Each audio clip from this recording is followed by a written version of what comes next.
ನಮಸ್ಕಾರ. ನನ್ನ ಹೆಸರು ಚಿನ್ನ ಅಂತ ಕರೀತಾರೆ. ನಾನು ಮೂಲತಃ ಚೆನ್ನೈ ಮೂಲದವನಾಗಿರ್ತೇನೆ. ಕಾರಣ ನಾನು 1994ರಲ್ಲಿ ನಾನು ಧರ್ಮಸ್ಥಳ ಶ್ರೀ ಕ್ಷೇತ್ರ ಮಂಜುನಾಥ ಸ್ವಾಮಿ ಸನ್ನಿಧಾನದಲ್ಲಿ ಸೇವೆಗೆ ಅಂತ ಹೇಳಿ ಬಂದವ. ಶ್ರೀ ಕ್ಷೇತ್ರ ಸನ್ನಿಧಾನದಲ್ಲಿ ನೇತ್ರಾವತಿ ಸ್ನಾನಘಟ್ಟದಲ್ಲಿ ನನಗೆ ರೂಮನ್ನು ಕೊಟ್ಟು ಕೆಲಸಕ್ಕೆ ಇಟ್ಕೊಂಡಿರ್ತಾರೆ. ನಾನು ಕೆಲಸ ಮಾಡ್ತಾ ಇರ್ತೇನೆ. ನಾನು ಈ ಮೂಲಕ ತಿಳಿಸೋದೇನೆಂದರೆ, ನ್ಯಾಯಾಧೀಶರಿಗೂ, ನ್ಯಾಯಪೀಠ ಅಥವಾ ನಮ್ಮ ಮುಖ್ಯಮಂತ್ರಿಗಳು, ಪ್ರಧಾನಮಂತ್ರಿಗಳು ಅಲ್ಲ ಪೊಲೀಸ್ ಅಧಿಕಾರಿಗಳಿಗೆ ನಾನು ಈ ಮೂಲಕ ತಿಳಿಸೋದೇನಂತಂದರೆ, ಒಂದು ಸತ್ಯವನ್ನು ನಾನು ಹೇಳಲಿಕ್ಕೆ ಇಚ್ಛೆ ಪಡ್ತೇನೆ. ನನ್ನ ಪ್ರಾಣಾಭಯದಿಂದ ನಾನು ಊರು ಬಿಟ್ಟು ಹೋಗಿರ್ತೇನೆ. 2015-16ರಲ್ಲಿ ನಾನು ಊರು ಬಿಟ್ಟು ಹೋಗಿರ್ತೇನೆ. ಕಾರಣ ಏನಂತ ನಾನು ಇನ್ಮೇಲೆ ಹೇಳ್ತೇನೆ ವಿಷಯ. ಕಾರಣ ಉದಾಹರಣೆಗೆ ಈ ಸೌಜನ್ಯ ಕೇಸ್ಗೋಸ್ಕರ ನಾನು ಹೋಗಿರ್ತೇನೆ. ಆದರೆ ಇದಕ್ಕೆ ಮುಂಚೆ ಇಲ್ಲಿ ಏನು ನಡೀತು ಅಂತಂದರೆ, ನನಗೆ ಈ ಹೆಣಗಳನ್ನ ಊತಾಕೋದು ನನ್ನ ಕೆಲಸ ಆಗಿರ್ತದೆ. ಎಲ್ಲಿ ಅಂದ್ರೆ ನೇತ್ರಾವತಿ ಸ್ನಾನಘಟ್ಟ ಇರ್ಬೋದು, ಧರ್ಮಸ್ಥಳ ಸುತ್ತ ವಟ್ಟಾರ ಎಲ್ಲಿ ಹೆಣ ಬೀಳ್ತದೆ ಅದನ್ನೆಲ್ಲ ನಾನು ಊತಾಕೋದು ನನ್ನ ಕೆಲಸ. ಆದರೆ ನಾನು ಅದು ಪ್ರತಿನಿತ್ಯ ಮಾಡ್ತಾ ಇರ್ತೇನೆ. ಬೆಳಿಗ್ಗೆ ಒಂದೇನೋ ಊತಾಕಿದ್ರೆ ಮಧ್ಯಾಹ್ನ ಒಂದೇನೋ ಸಿಗುತ್ತೆ, ಇಲ್ಲಾಂದರೆ ಸಂಜೆ ಒಂದೇನೋ ಸಿಗುತ್ತೆ. ಬಟ್ ಈ ಹೆಣಗಳನ್ನು ಊತಾಕಿ ನಾನು ಬೇಸತ್ತಿ ಹೋಗಿರ್ತೇನೆ. ಆ ಊತಾಕಲಿಲ್ಲ ಅಂತಂದಾಗ ನನ್ನ ಮನೆಗೆ ರೂಮ್ಗೆ ಬೀಗ ಹಾಕ್ತೇನೆ ಅಂತ ಬೆದರಿಕೆ ಮಾಡ್ತಾರೆ. ಆಗೋಸ್ಕರ ನಾನು ಅದನ್ನೆಲ್ಲ ಅನುಸರಿಸಿ ಮಾತಾಡಿಕೊಂಡು ಮಾಡ್ತಾ ಇರ್ತೇನೆ. ಈಗ ನಾನು ಇದು ಯಾಕೆ ಹೇಳ್ತೇನೆ, ನನ್ನ ಆತ್ಮತೃಪ್ತಿಗೋಸ್ಕರ ಇದನ್ನು ಹೇಳ್ತಕ್ಕೆ ಇಷ್ಟಪಡ್ತಾ ಇದ್ದೀನಿ. ಯಾರ ಬಲಾತ್ಕಾರದಲ್ಲಿ ಇಲ್ಲ. ಯಾಕಂದರೆ ಈ ಸೌಜನ್ಯ ಕೇಸು ದೊಡ್ಡ ಮಟ್ಟದಲ್ಲಿ ಹೋರಾಟ ನಡೀತಾ ಇರೋದ್ರಿಂದ ನಾನು ಟಿ ವಿಯಲ್ಲಿ ನೋಡಿ ಮುಂದೆ ಬಂದು ಹೇಳ್ಬೇಕಂತ ನಾನು ಇಷ್ಟಪಟ್ಟು ಬಂದಿರ್ತೀನಿ, ಆತ್ಮತೃಪ್ತಿಗೋಸ್ಕರ ಹೇಳೋಣ ಅಂತ. ಯಾಕಂದರೆ ಕೆಲವು ಸತ್ಯತೆಗಳು ಗೊತ್ತಿಲ್ಲದೇ ಇರ್ಬೋದು. ಆದರೆ ನನ್ನ ಮೂಲಕ ತಿಳಿದದನ್ನು ನಾನು ಹೇಳ್ಬಿಡೋಣ ಅಂತ ಈ ಮೂಲಕ ಬಂದಿದ್ದೇನೆ. ಕಾಲಕ್ರಮೇಣ ನಾನು ಬಂದ ವಸ್ತ್ರಲ್ಲಿ ನನಗೆ 25 ರೂಪಾಯಿ ಸಂಬಳ. ಸ್ಟಾರ್ಟಿಂಗಲ್ಲಿ 25 ರೂಪಾಯಿ ಸಂಬಳವನ್ನು ತಿಂಗಳ ನನಗೆ ರಬ್ಬರ್ ಬ್ಯಾಂಡ್ ಹಾಕಿ ಒಂದು ಬುಟ್ಟಿಯಲ್ಲಿ ಇಟ್ಕೊಳ್ತಿದ್ರು. ಅದರಿಂದ ತೆಗೆದು ನಮ್ಮ ಕೈಗೆ ಬಿಸಾಡ್ತಿದ್ರು. ಕಾರಣ ನಾವು ಕಸ ತೆಗೆಯೋರು, ಹೆಣ ಮಣ್ಣು ಮಾಡೋರು, ಈ ಥರ ಕೀಳ ಮಟ್ಟದ ಕೆಲಸ ಮಾಡೋದ್ರಿಂದ ಕೈಯಲ್ಲಿ ಕೊಡ್ತಿರಲಿಲ್ಲ. ಹೀಗೆ ಬಿಸಾಡ್ತಿದ್ರು, ಈಗ ಇಟ್ಕೊಳ್ತಿದ್ವಿ ಅಷ್ಟೇ. ಕಾರಣ ಆಗ ಸ್ಟಾರ್ಟಿಂಗಲ್ಲಿ ಡಾಕ್ಟರ್ ಪೂಜ್ಯ ವೀರೇಂದ್ರ ಹೆಗ್ಗಡೆ ಅವರೇ ಅಂಬಾಸೆಡರ್ ಕಾರಲ್ಲೇ ಓಡಾಡ್ತಾಯಿದ್ರು. ಅಂಬಾಸೆಡರ್ ಕಾರಲ್ಲೇ ಬರ್ತಿದ್ರು, ಹೋಗ್ತಿದ್ರು. ನೇತ್ರಾವತಿ ಎಲ್ಲ ರೌಂಡ್ಸ್ ಬರ್ತಿದ್ರು, ಹೋಗ್ತಿದ್ರು. ಅವರು ಬಂದಾಗೆಲ್ಲ ನಾವು ಅಡ್ಡ ಬಿದ್ದು ಕೈ ಮುಗಿತಿದ್ವಿ, ಕಾಲಿಗೆ ಬಿದ್ದು ಹೇಳ್ತಿದ್ವಿ, ಎಲ್ಲ ಸೇವೆ ಮಾಡ್ತಾಯಿದ್ವಿ. ಚಂದದಲ್ಲಿ ಕೆಲಸ ಮಾಡ್ತಾಯಿದ್ವಿ. ಕಸ ಗುಡಿಸೋದು, ಬೆಂಕಿ ಕೊಡೋದು, ಕಸವನ್ನೆಲ್ಲ ಸುಟ್ಟಾಕೋದು, ಈ ಥರ ಕೆಲಸ ಮಾಡಿಕೊಂಡು ಜನಸೇವೆ ಮಾಡಿಕೊಂಡು ನಾವು ಇದ್ವಿ ಪ್ರತಿನಿತ್ಯ. ಇರಬೇಕಾದ್ರೆ ಒಂದು ಸಂಕಟ, ಈ ಹೆಣಗಳನ್ನ ಊತಾಕೋದು ತುಂಬ ಬೇಸರದ ಕೆಲಸ.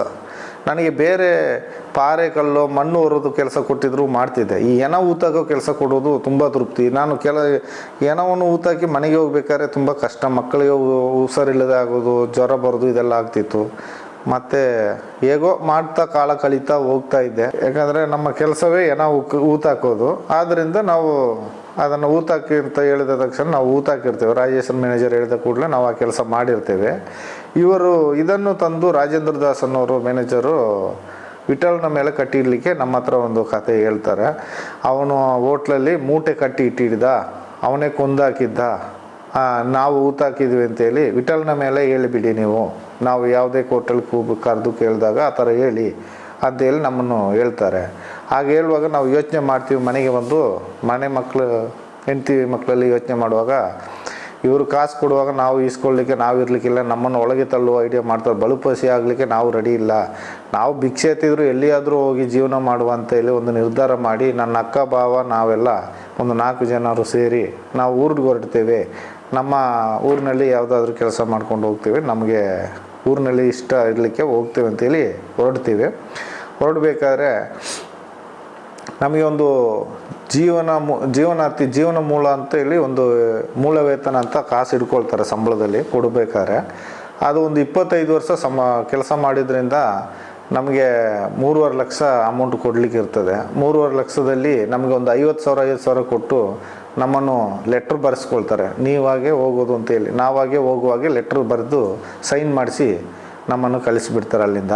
ಯಾಕಂದರೆ ಮೇಲ್ನೋಟಕ್ಕೆ ನಾವು ಏನೇ ತಿಳ್ಕೊಂಡ್ರು ಅಲ್ಲಿ ಏನು ನಡೀತದೆ ಅಂತ ಗೊತ್ತಾಗಲ್ಲ. ಯಾಕಂದರೆ ನಾನು ಹೆಣಗಳು ಊತಾಕೋದು ಈ ಥರ ಚಟುವಟಿಕೆ ಮತ್ತು ಏನಾದರೂ ಗಲಾಟೆ ಆದಾಗ ಅವರೊಟ್ಟಿಗೆ ಸೇರಿಕೊಳ್ಳೋದು ಎಲ್ಲ ಕೆಲಸ ಮಾಡೋದ್ರಿಂದ ನನಗೆ ಫುಲ್ ಫ್ರೀಯಾಗೇ ಬಿಟ್ಟಿರ್ತಾರೆ.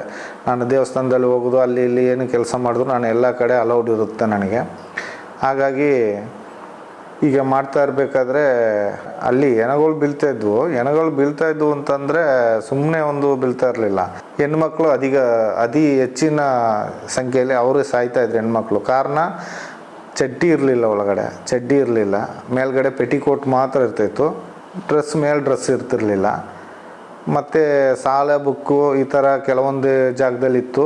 ಅದನ್ನು ನಾವು ಗುಂಡಿಲೇ ಹಾಕಿ ಮಣ್ಣು ಮಾಡಿದ್ದೀವಿ. ಕಾರಣ ಅಂದರೆ ಕೆಲವೊಂದು ಡೆಡ್ ಬಾಡಿಗಳಿಗೆ ಪೊಲೀಸ್ನವರೇ ಬರೋದಿಲ್ಲ. ಯಾಕಂದರೆ ಇವರು ಮಾಹಿತಿ ಕಚೇರಿ ಸಿಬ್ಬಂದಿಯವರು ಹೇಳಿ ಕಳಿಸಿದರೆ ಮಣ್ಣು ಮಾಡಿ ಬರಬೇಕು ನಮ್ಮ ಕೆಲಸ. ಅವ್ರು ತೋರಿಸಿದ್ದು ನಾವು ಮಾಡೋದು ಅಷ್ಟೇ ನಮ್ಮ ಕೆಲಸ. ಯಾಕಂದ್ರೆ ನಾವು ಮಾಡಲಿಲ್ಲ ಅಂದರೆ ನಮಗೆ ಅವರು ಬೈತಾ ಇರ್ತಾರೆ. ಯಾಕಂದರೆ ರೂಮ್ ಬೀಗ ಹಾಕ್ತೀವಿ, ಹಾಗೆ ಟಾರ್ಚಲ್ಲಿ ಇರ್ತದೆ. ನಮ್ಮ ಕೆಲಸ ಅದಾಗಿರೋದ್ರೆ ನಮ್ಗೆ ಮುಗಿದ್ರೆ ಸಾಕು, ನಾವು ನೆಮ್ಮದಿಯಾಗಿರ್ಬೋದು ಅಂತೇಳಿ ನಾವು ಹೋಗಿ ಗುಂಡಿ ತೆಗೆಯೋದು, ಮಣ್ಣು ಹಾಕೋದು, ಬರೋದು ನಮ್ಮದು ಈ ಕೆಲಸ.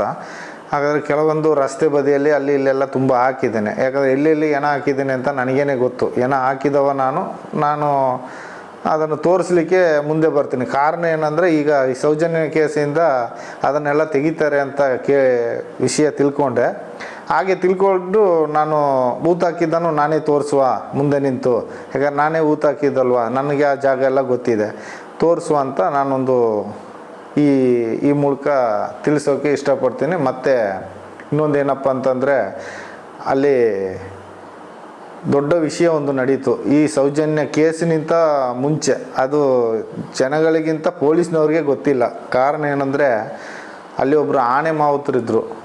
ಆನೆ ಮಾವುತ ನಾರಾಯಣ ಸಪಾಳಿ ಅಂತ ಇದ್ದರು. ಯಮನ ಗಂಗಾ ಅಂತ ಒಬ್ಬರಿದ್ದರು.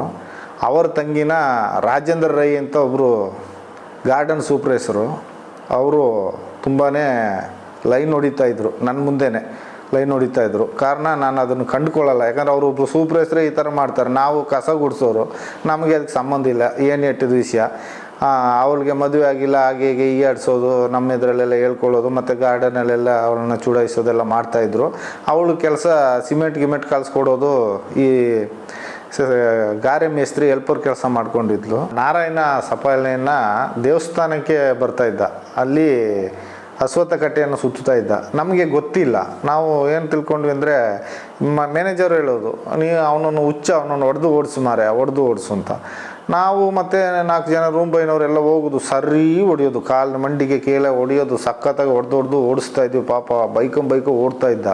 ಮತ್ತು ರಿಕ್ಷಾದವ್ರು ಹೇಳ್ತಾಯಿದ್ರು, ಅವ ಹುಚ್ಚಲ್ಲ ಮಾರೆ, ಅವ ಇಲ್ಲಿ ಅವನೇ ಆನೋ ಮಾವುತ, ಅವನದು ಜಾಗ ಎಲ್ಲ ಇದೆ, ಅವ ಇಲ್ಲೇ ಸ್ವಂತ ಮನೆ ಇದೆ ಮಾರೆ, ಅವನನ್ನು ಯಾಕೆ ಓಡಿಸ್ತೀನಿ ಅಂತ ರಿಕ್ಷಾದವ್ರು ಹೇಳುವಾಗ ಮತ್ತೆ ಗೊತ್ತಾಯಿತು ನಮಗೆ ಈ ಊರಿನವನು ಅಂತ. ಮತ್ತು ಆನೆ ಮಾವುತ ಅಂತ ಆಗ ಗೊತ್ತು ನಮಗೆ. ಮ್ಯಾನೇಜರ್ ಹೇಳಿದ್ದು ಅವನು ಹುಚ್ಚ, ಅವನನ್ನು ಒಳಗೆ ಬಿಡಬಾರ್ದು, ಓಡಿಸು ಅಂತ ಹೇಳ್ತಿದ್ರು.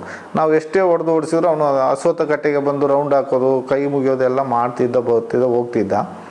ಆಗಿರ್ಬೇಕಾದ್ರೆ ಅವರು ರಾಜೇಂದ್ರ ಈ ಗಾರ್ಡನ್ ಸೂಪರ್ವೈಸರು, ಅವರು ಸಹ 2-3 ಸರಿ ಹೊಡೆದಿದ್ದಾರೆ.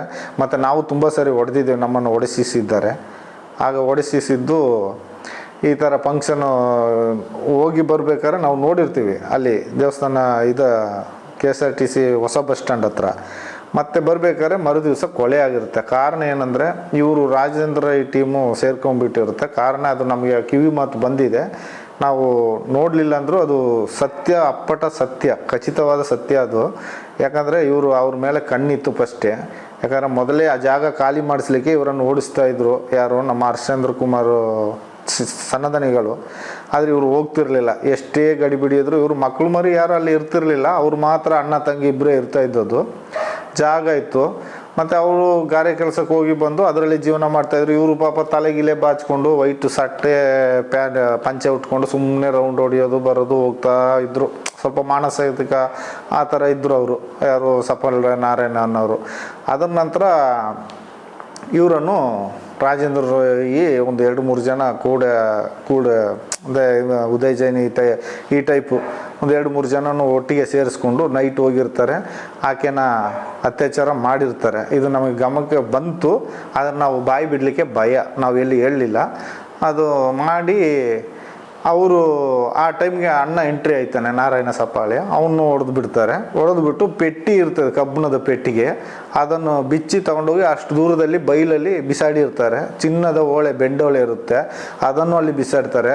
ನಾವು ಅರ್ಲಿ ಮಾರ್ನಿಂಗ್ ನಾವು ಕೆಲಸಕ್ಕೆ ಹೋಗ್ಬೇಕಾದ್ರೆ ಈ ಥರ ನ್ಯೂಸ್ ಅಂತ ಓಡೋಗಿ ನೋಡ್ತೇವೆ. ಆದರೆ ಅವರು ಎಲ್ಲ ಉತ್ಪತ್ತಿ ಮಾಡ್ತಾರೆ, ದೃಷ್ಟಿ ಮಾಡ್ತಾರೆ, ಎಲ್ಲ ರೂಮ್ ಬಾಯ್ನವ್ರಿಗೆಲ್ಲ ಹೇಳಿ ಕೊಟ್ಟಿರ್ತಾರೆ ಅಷ್ಟೊತ್ತಿಗೆಲ್ಲ. ಕಳ್ಳರು ಬಂದಿದ್ರು ಅಂತ. ಕಳ್ಳರು ಬಂದರೆ ಚಿನ್ನ ತಗೊಂಡು ಓಡ್ತಾರೆ. ಅಲ್ಲಿ ಚಿನ್ನ ಅಲ್ಲೇ ಇತ್ತು, ಬೆಂಡೋಳೆಲ್ಲ ಅಲ್ಲೇ ಬಿದ್ದಿತ್ತು, ಆದರೆ ಏನೂ ಮುಟ್ಲಿಲ್ಲ. ಪೊಲೀಸ್ ನಾಯಿ ಬಂತು. ನಾಯಿ ಆ ಬೈಲಲ್ಲಿ ಒಂದು ರೌಂಡ್ ಹೋಗಿ ಬಂದು ಹೊಸ ಬಸ್ ಸ್ಟ್ಯಾಂಡ್ ಹತ್ರ ನಿಂತು ಸುಮ್ಮನೆ ಆಯಿತು. ಅಂದರೆ ಅಲ್ಲಿಗೆ ಕಳ್ಳ ಹೊಂಟೋದ ಅಂತೇಳಿ ಕತೆ ಕಟ್ಬಿಟ್ರು ಕಳ್ಳರು ಅಂತೇಳಿ. ಅದು ಮಾಡಿದೆಲ್ಲ ರಾಜೇಂದ್ರ ರೈಯೇ ಮಾಡಿದ್ದು ಅಂತ ಎಲ್ಲ ಅಪ್ಪಟ ಪ್ರಚಾರ ಆಗಿದೆ. ಒಂದು ಹೇಳೋದಂದರೆ ಏನಂದರೆ, ಇದು ಸತ್ಯ ಸಂಗತಿ ವಿಷಯ. ಏನ ಬಿದ್ದಿದೆ ಅನ್ನೋದು ಅವ್ರಿಗೆ ಮಾಹಿತಿ ಗೊತ್ತಿರುತ್ತೆ, ಅವ್ರಿಗೆ ಮಾಹಿತಿ ಕಚೇರಿಯವರಿಗೆ ಗೊತ್ತಿರುತ್ತೆ. ಅವರು ಫಸ್ಟೇ ನನಗೆ ಹೇಳಲ್ಲ, 1-2 ದಿವಸ ವೆಯ್ಟ್ ಮಾಡಿಸ್ತಾರೆ. ಕಾರಣ ಅವ್ರು ಫಸ್ಟೇ ಹೇಳಿದರೆ ಫ್ರೆಶ್ ಆಗಿ ಹೋಗುತ್ತೆ ಅಂತ.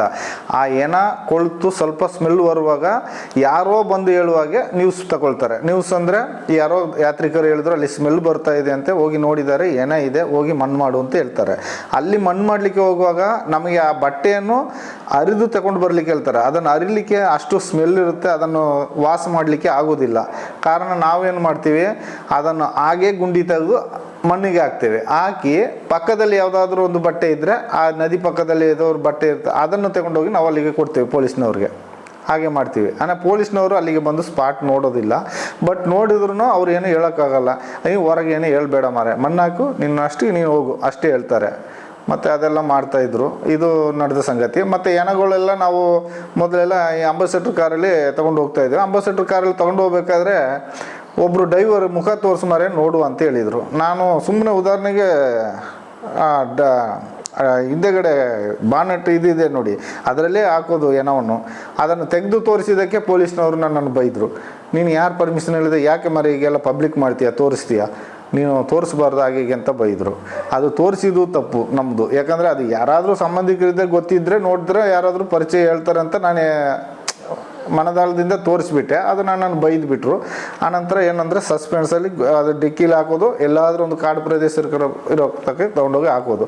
ಮತ್ತು ಧರ್ಮಸ್ಥಳದಲ್ಲಿ ಹೊಸ ಬಸ್ ಸ್ಟ್ಯಾಂಡ್ ಆಗುವ ಮುಂಚೆ ಹಳೆ ಬಸ್ ಸ್ಟ್ಯಾಂಡ್ ಇತ್ತು, ಅಣ್ಣಪ್ಪ ಸ್ವಾಮಿ ಬೆಟ್ಟದ ಎದುರುಗಡೆ ಇತ್ತು. ಆ ಬೆಟ್ಟದಲ್ಲಿ ಕೆಲವು ಭಿಕ್ಷುಕರು ಎಲ್ಲ ಇರ್ತಾಯಿದ್ರು. ಕಾರಣ ಭಿಕ್ಷುಕರು ಧರ್ಮಸ್ಥಳದಲ್ಲಿ ಇದ್ದರೆ ಉದ್ದೇಶ, ಇಲ್ಲಿ ಮ್ಯಾನೇಜ್ಮೆಂಟು ನಮಗೆ ಹೇಳಿದ್ದು, ಧರ್ಮಸ್ಥಳ ಅಂದರೆ ಧರ್ಮದಲ್ಲಿ ಯಾರೂ ಇಲ್ಲ, ಧರ್ಮಸ್ಥಳದಲ್ಲಿ ಭಿಕ್ಷುಕರೇ ಇಲ್ಲ ಅನ್ನುವಂಥ ಭಾವನೆ, ಧರ್ಮಸ್ಥಳಕ್ಕೆ ಬರಬೇಕು ಅನ್ನೋದು ದೇವಸ್ಥಾನದ ಉದ್ದೇಶ. ದೇವಸ್ಥಾನ ನಿರ್ವಾಹ ಇಲ್ಲಿ ದೇವಸ್ಥಾನದ ಆಡಳಿತ ಉದ್ದೇಶ. ಆದ್ದರಿಂದ ಯಾವುದೇ ಭಿಕ್ಷುಕ ಬಂದ್ರೂ ಸರಿ ಅವನನ್ನು ಒಳ್ಳೆ ಮಾತಿನಲ್ಲಿ ಕಳಿಸೋದಿಲ್ಲ, ಸರಿ ಹೊಡೆಯೋದು, ಮೊಣಕಾಲಿಗೆ ಮಂಡಿಯಿಂದ ಕೆಳಗೆ ಹೊಡೆದು ಅವನನ್ನು ಮಾಹಿತಿ ಕಚೇರಿಯಿಂದ 30 ರೂಪಾಯಿ ಕಾಸನ್ನು ಈಸ್ಕೊಂಡು ಒಂದು ಸಕಲೇಶ್ಪುರ, ಒಂದು ಮಂಗಳೂರು, ಈ ಕಡೆಯಲ್ಲಿ ಆದರೂ ಕಳಿಸ್ಬಿಡ್ತಿದ್ವಿ. ಅವ್ರು ಹೋಗ್ತಾರೆ, ಮತ್ತೆ ಮರುದಿವಸ ಬರ್ತಾರೆ. ಅಂಥವ್ರನ್ನು ಮಾಹಿತಿ ಕಚೇರಿ ಸಿಬ್ಬಂದಿಯವರೇ ರಾತ್ರಿ ಹೊತ್ತು ಅವನನ್ನು ಟವಲ್ ಹಾಕೋದು, ಎಳೆದಾಡೋದು ಎಲ್ಲ ಮಾಡುವಾಗ ಅವನು ಸತ್ತೋಗ್ತಾನೆ. ಏನೋ ಮಧ್ಯರಾತ್ರಿಗೆಲ್ಲ ಯಾರು ಇಲ್ಲ, ಅವ್ರವ್ರಿಗೂ ಮಲಗಿರ್ತಾರೆ.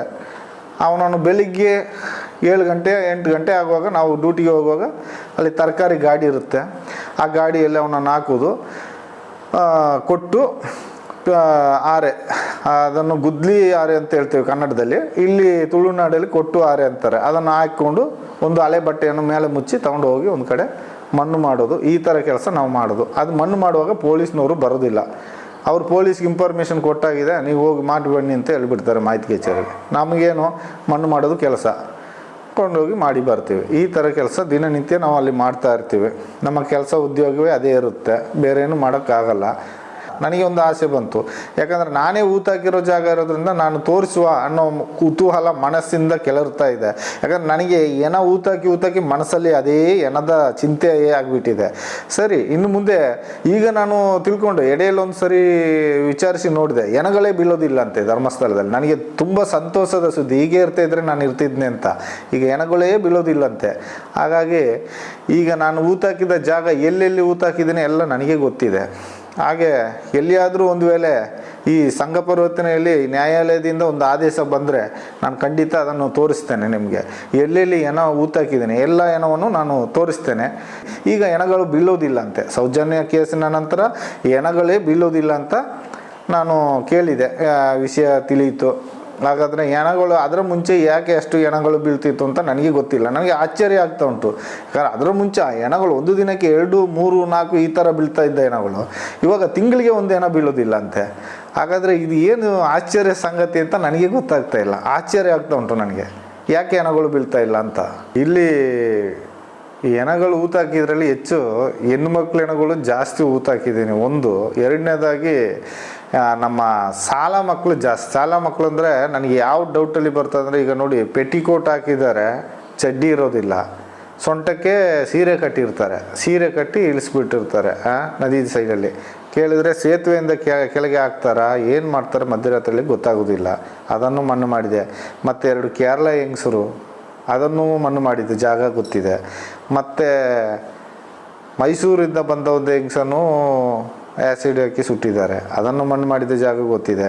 ಆನಂತರ ಈ ಒಂದು ಹೆಣ್ಣು ಮಗು ಮಾತ್ರ ಪೆಟಿಕೋಟ್ ಹಾಕಿತ್ತು, ಒಳ ಚಡ್ಡಿ ಇಲ್ಲ, ಸಾಲ ಬುಕ್ಕು ದಾಖಲಾತಿ ಎಲ್ಲ ಇತ್ತು.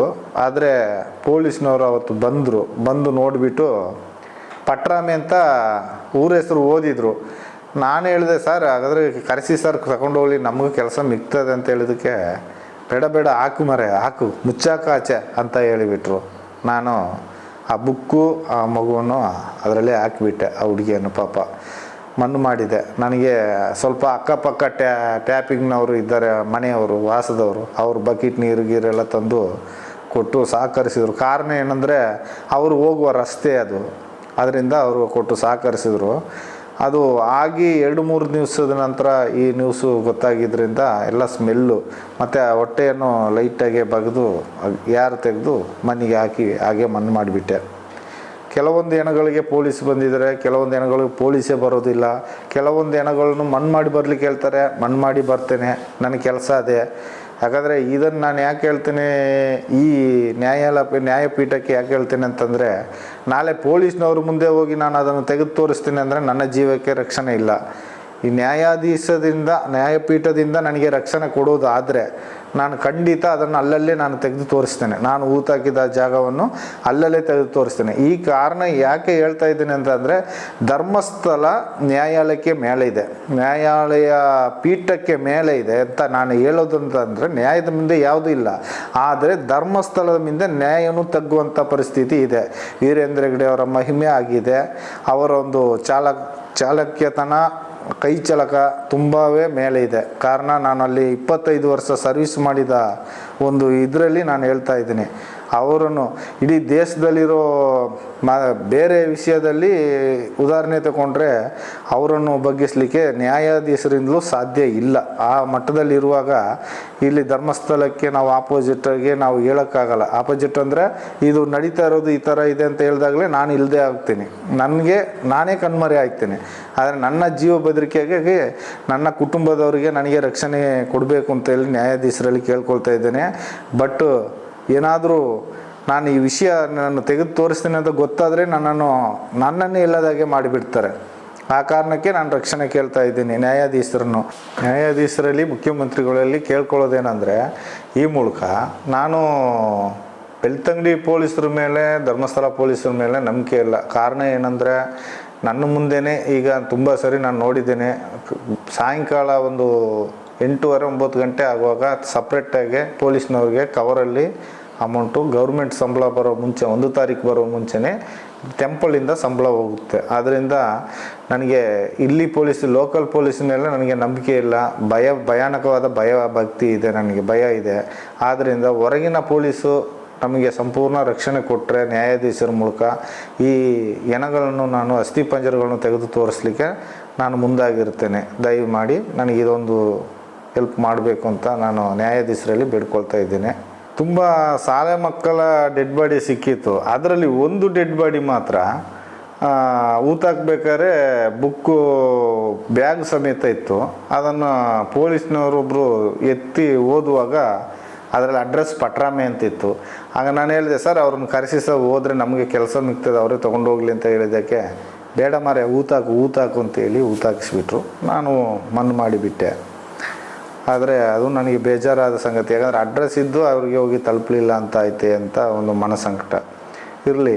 ಹಾಗೆ ಇನ್ನೊಂದು ಹೇಳ್ಬೇಕಂದ್ರೆ, STM ಶಾಲೆಯಲ್ಲಿ ಈಗ ನಮ್ಮ ಅಣ್ಣನ ಮಕ್ಕಳು ಇರ್ಬೋದು, ಅಕ್ಕನ ಮಕ್ಕಳು ಇರ್ಬೋದು, ಶಾಲೆಗೆ ಹೋಗ್ತಾಯಿದ್ರು.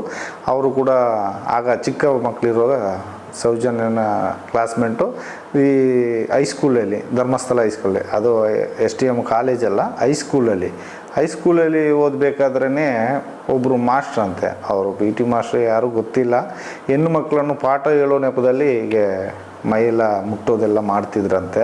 ಅದು ತುಂಬ ಸರಿ ನಮ್ಮ ಹುಡುಗಿಯರು ಶಾಲೆಗೆ ಹೋಗಲ್ಲ, ಯಾಕೆ ಹೋಗಲ್ಲ ಅಂತ ಕೇಳುವಾಗ ಬೈಯುವಾಗ ಆಗ ನಮಗೆ ನಿಜ ಹೇಳಿದರು. ಮತ್ತು ನಾವು ಇಷ್ಟು ದೊಡ್ಡ ವಿಷಯದಲ್ಲಿ ನಾವು ಹೋಗಿ ಹೆಗ್ಡೆಯವ್ರ ಹತ್ರ, ಸ್ವಾಮೀಜಿ ಅವ್ರ ಹತ್ರ ಹೇಳ್ಕೊಂಡು ಅದೆಲ್ಲ ದೊಡ್ಡದು ಮಾಡೋಕ್ಕಾಗಲ್ಲ ಅಂತೇಳಿ ಮಕ್ಕಳನ್ನೇ ಶಾಲೆ ಬಿಟ್ಟು ನಿಲ್ಲಿಸ್ಬಿಟ್ವಿ. ಹೀಗೆಲ್ಲ ನಡೀತದೆ. ಯಾಕಂದರೆ ಇಲ್ಲಿ ಧರ್ಮಸ್ಥಳ ವಠಾರದಲ್ಲಿ ಏನು ನಡೆದ್ರೂ ಆ ವಿಷಯವನ್ನು ಎತ್ತಿ ಹೇಳುವಂಥ ಶಕ್ತಿ ಜನರಿಗೆ ಯಾರಿಗೂ ಇಲ್ಲ. ಕಾರಣ ಏನಂದರೆ ಇಲ್ಲಿ ಅನ್ನ ತಿನ್ನಬೇಕು, ಊಟ ಮಾಡಬೇಕು, ಜೀವನ ಸಾಗಿಸ್ಬೇಕು. ಅವರವರು ಜೀವನವನ್ನು ದಿನನಿತ್ಯ ಅವ್ರು ನೋಡೋದನ್ನು ಕಲ್ತ್ಕೋತಾರೆ ಜನಗಳು. ಯಾಕಂದರೆ ಅವರನ್ನು ಎದುರು ಮಾಡಿ ಮಾತಾಡುವಷ್ಟು ಶಕ್ತಿ ಯಾರಿಗೂ ಇಲ್ಲ. ಯಾಕಂದರೆ ಅದು ಮಾತಾಡಿದ್ರೆ ಆ ಮರು ದಿವಸ ಅವನನ್ನು ಖಾಲಿ ಮಾಡಿಸ್ತಾರೆ, ಇಲ್ಲ ಅಂದರೆ ಅವನನ್ನು ಜನ ಇಲ್ಲದಾಗೆ ಮಾಡಿಬಿಡ್ತಾರೆ. ಈಗ ಇತ್ತೀಚೆಗೆ ಹೊಸದಾಗೆ ಒಂದು ರೈಟ್ರು, ಈಗ ಸೌಜನ್ಯ ಕೇಸಿನಿಂದ ಮುಂಚೆ ಬಂದವರು ಅಂತ ನಾನು ಅಂದ್ಕೊಂಡಿದ್ದೇನೆ, ಅವರು ಚಂದ್ರಶೇಖರಯ್ಯ ಅಂತ ಒಬ್ಬರು ಇದ್ದರು ಬಂದವರು, ನಂತರ ಬಂದವರು ಇರ್ಬೋದು, ಹೇಳೋಕ್ಕಾಗಲ್ಲ, ಬಂದರು. ಅವರು ಹೆಡ್ ಕಾನ್ಸ್ಟೇಬಲ್ ಆಗಿ ಬಂದರು ಧರ್ಮಸ್ಥಳಕ್ಕೆ. ಅವರು ಬರಬೇಕಾದ್ರೆ 2 ಸೂಟ್ ಕೇಸಿಂದ ಬಂದರು. ಕೇರಳದವರು, ಅವರ ವೈಫು ಬಂದರು. ಮಾಹಿತಿ ಕಚೇರಿ ಮೇಲ್ಗಡೆ ರೂಮ್ ಮಾಡಿ ಕೊಟ್ಟರು ಸ್ವಾಮಿ ಹೆಗ್ಡೆಯವರು. ಅದರಲ್ಲಿ ವಾಸ ಮಾಡಿಕೊಂಡು ನಿರ್ವಹಿಸ್ಕೊಂಡಿದ್ರು.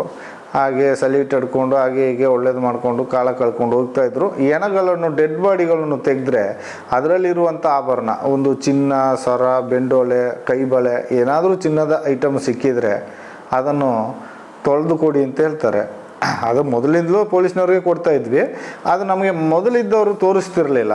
ಬಟ್ ಇವ್ರ ಮೂಲಕ ನಮಗೆ ಕಣ್ಣಿಗೆ ಕಂಡು ಬಂತು. ಹೇಗೆಂದರೆ ಅದನ್ನು ಬಿಚ್ಚಿ ನಾವು ಸೋಪ್ ಹಾಕಿ ತೊಳೆದು ಒಂದು ಕವರ್ಲ್ಲಿ ಹಾಕಿ ಅವ್ರ ಕೈಯಲ್ಲಿ ಕೊಟ್ಬಿಡೋದು. ಅವರು ತಗೊಂಡೋಗಿ ಏನು ಮಾಡೋದು, ಆ ಬಾಡಿಯನ್ನು ಬೆಳ್ತಂಗಡಿ ಆಚೆ ಈಚೆಲ್ಲ ಹೋಗಿ ಬರುವಾಗ ಫ್ಯಾನ್ಸಿ ಅಂಗಡಿ ಇದೆ, ಅಲ್ಲಿಗೆ ನನ್ನನ್ನು ಬುಲೆಟಲ್ಲಿ ಕರ್ಕೊಂಡು ಹೋದರು. ಹೋಗ್ಬೇಕಾದ್ರೆ ಸೇಮ್ ಆ ಫ್ಯಾನ್ಸಿ ಅಂಗಡಿಯನ್ನು ತೋರಿಸ್ತಾರೆ, ಇದೇ ಟೈಪು ತೆಗೆದುಕೊಡು ಅಂತ. ಅದೊಂದು 25-30 ರೂಪಾಯಿ ಕೊಟ್ಟು ಸೇಮ್ ಪರ್ಚೇಸ್ ಮಾಡ್ತಾರೆ. ನಾನು ಆಗಲೇ ಕೇಳಿದೆ, ಇದೇನು ಸರ್ ಹೀಗೆ ಮಾಡ್ತೀರಾ ಅಂತ. ಸುಮ್ಮನೆ ರೀ, ನಿಮ್ಗೇನ್ರಿ ಗೊತ್ತು, ಅದೆಲ್ಲ ಸರ್ಕಾರಕ್ಕೆ ಲೆಕ್ಕ ಕೊಡ್ಬೇಕ್ರಿ, ತೊಗೊಳ್ರಿ ಟೀ ಕುಡೀರಿ ಅಂತೇಳಿ 200 ರೂಪಾಯಿ ಕೊಟ್ಬಿಟ್ಟು ಅಲ್ಲಿಗೆ ನನ್ನನ್ನು ಸರಿ ಮಾಡಿದರು. ಮತ್ತು ನಾನು ಮಾತಾಡಲಿಲ್ಲ, ಪೊಲೀಸ್ನವ್ರ ವಿಷಯ ನಮ್ಗೆ ಯಾಕೆ ಬೇಕು ಅಂತ ಸುಮ್ಮನಾದೆ. ಈ ಥರ ನಮ್ಮ ಬೆಳ್ತಂಗಡಿ ಪೊಲೀಸು, ಧರ್ಮಸ್ಥಳ ಪೊಲೀಸು ಹೋಗ್ತಾ ಇದೆ. ಈ ಸೌಜನ್ಯ ಕೇಸಲ್ಲಿ ಈಗ ಹೇಳ್ಕೊಳ್ತಾ ಇರೋವಂಥ ಒಂದು 3-4 ಜನರದ ಕ್ಯಾರೆಕ್ಟ್ರ್ ನಾನು ಹೇಳೋಕ್ಕೆ ಇಷ್ಟಪಡ್ತೀನಿ.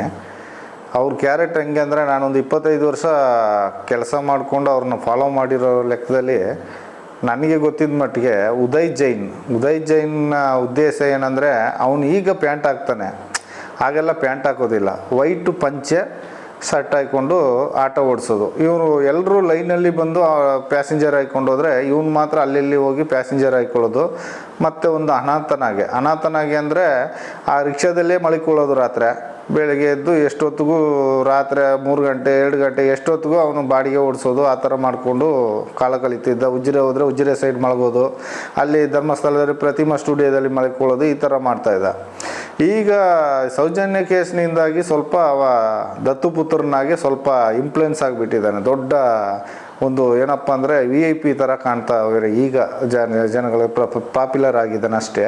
ಮತ್ತು ಇವನ ಉದ್ದೇಶ ಏನಂದರೆ, ಜನಗಳನ್ನ ಈಗ ಬಾಹುಬಲಿ ಬೆಟ್ಟಕ್ಕೆ ಕರ್ಕೊಂಡು ಹೋಗ್ಬೇಕಾದ್ರೆ ಪ್ಯಾಸೆಂಜರ್ನ ಕರ್ಕೊಂಡೋಗಿ ಬಿಟ್ಬಿಡ್ತಾನೆ. ಅವರು ಬಾಹುಬಲಿ ಬೆಟ್ಟ ಸುತ್ಕೊಂಡು ಬರೋಷ್ಟೊತ್ತಿಗೆ ಇವನೇನು ಮಾಡೋದು, ಒಂದು ಟವಲ್ನ ತೆಗೆದು ಮಡಿ ಮೇಲೆ ಹಾಕ್ಕೊಳ್ತಾನೆ. ಇಲ್ಲ ಮಡಿ ಮೇಲೆ ಹಾಕ್ಕೊಬಿಟ್ಟು, ಈ ನಾವು ಅದನ್ನು ನ್ಯಾಯಾಧೀಶರಿಗೆ ಹೇಳಲಿಕ್ಕೆ ಸಂಕೋಚ ಪಡುತ್ತೆ, ವರ್ಡ್ ಯಾವ ಥರ ಬಳಸಬೇಕು ಅಂತ.